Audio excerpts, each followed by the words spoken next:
मैं भगवान को बहुत मानती हूँ, यह अहंकार भी भगवान को स्वीकार नहीं है।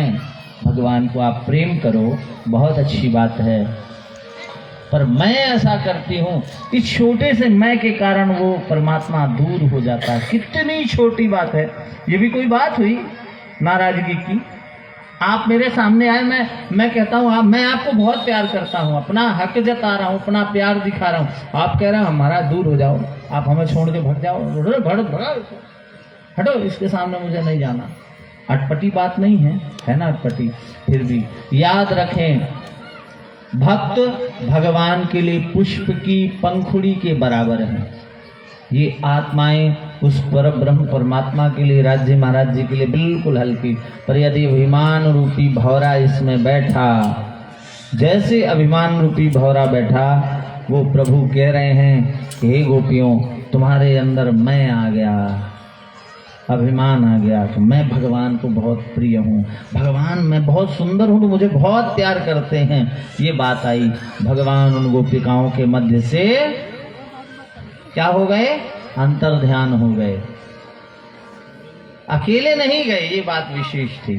भागवत जी में स्पष्ट शब्द में राधा शब्द का उल्लेख नहीं आया है, एक विशिष्ट गोपी कहकर उल्लेखित किया गया है, पर हम आप सबके भाव हैं कि वो विशिष्ट गोपी कोई और नहीं, वो हमारी राधा रानी है। एक गोपी को लेकर अंतर ध्यान हुए, एक गोपी को जैसे लेकर अंतर ध्यान हुए, गोपिकाएं छटपटाने लगी, यत्र तत्र ढूंढने लगी, बीरा से व्यथित हो गई। पर विशिष्ट गोपी को लेकर जब भगवान अंतर ध्यान हुए, आगे थोड़ी दूर पे गए तो कहा, हे देवी, आप थक गई होगी। हाँ प्रभु, तो अगर थक गई हो तो मैं आपकी चरण सेवा कर दूं। परीक्षण करते हैं, परमात्मा की परीक्षा के जो तथ्य होते हैं, प्रकार होते हैं, बड़े विचित्र होते हैं। वो परब्रह्म कब, कहाँ, कैसे, किस प्रकार से हमारी परीक्षा लेगा, कौन जानता है साहब? कोई नहीं जानता। भगवान ने कहा, आप थक गई होंगी, आपकी सेवा कर दूं, चरण सेवा कर दूं, अन्यथा आप चला न जा रहा हो आपको, तो हमारे कंधे पर विराजमान हो जाओ। उसे लगा, उस विशिष्ट गोपी को लगा कि वाह, धन्य हूं मैं, इतनी गोपिकाएं थी, भगवान सबका परित्याग कर दिए, मुझे बड़ा प्यार करते हैं, मैं इनकी सबसे ज्यादा प्रेयसी हूँ, प्यारी हूँ, दुलारी हूँ, इसलिए तो मुझे लेकर अकेले में आ गए। और देखो, इतना भी नहीं, इतना मुझे प्रेम करते हैं कि अपने कंधे पर बैठा रहे हैं। ये तो अच्छी बात है, भगवान झुकते हैं, कहा मेरे कंधे पे बैठ जाओ, पैर उठाया कंधे पर बैठने के लिए, पैर नीचे किया, भगवान अंतर ध्यान।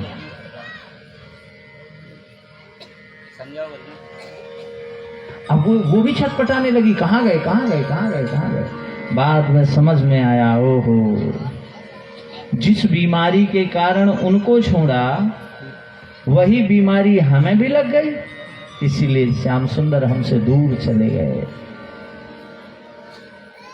अब क्या था, वो बेचारी उधर से रोती रोती पैरों के निशानों को देखते हुए आ रही हैं, पैर चरण चिन्हों को देखते हुए, पद चिन्हों को देखते हुए आगे आई, तो देखा कि यहाँ पर वो विशिष्ट वो गोपी खड़ी हैं, किशोरी जी, वो भी उदास है। दौड़ के आई, अरे अरे, कहाँ गए श्याम सुंदर, कहाँ गए?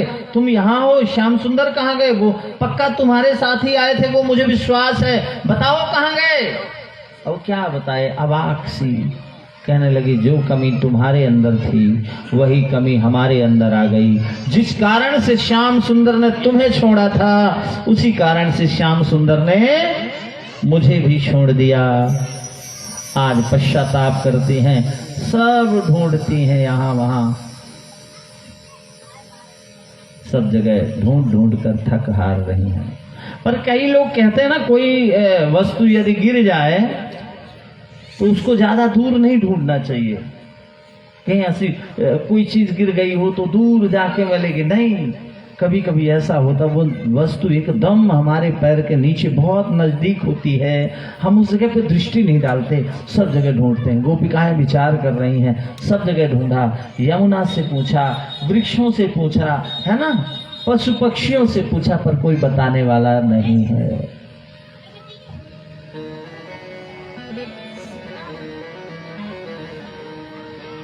एक दूसरे से सब पूछ रहे हैं, कौन गली गए श्याम श्याम,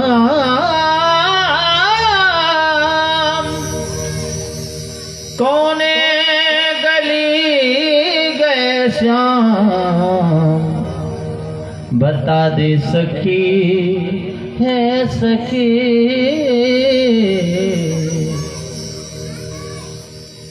कौन गली गए श्याम, बता दे सखी, कौन गली गए श्याम। प्रार्थना कर रही हैं, एक दूसरे से पूछ रही हैं कि अगर तुमने देखा है तो मुझे बता दो, हमारे श्याम सुंदर किधर गए हैं। अरे जमुना, तुम्हें पता है मोहन कहाँ गए?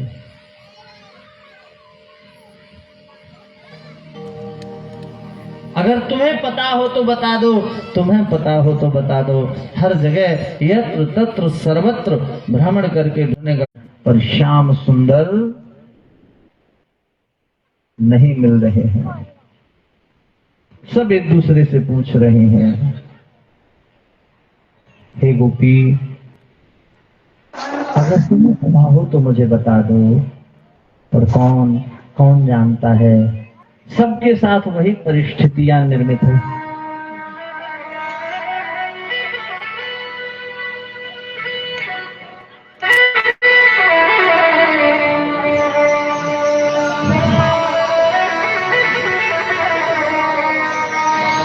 कौन गली गए श्याम, बता दे सखी,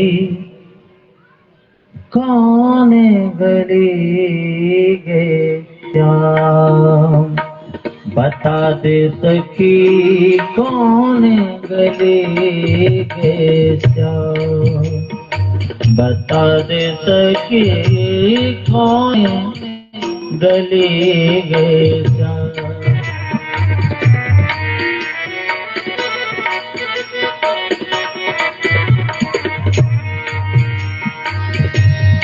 कौन गली गए श्याम,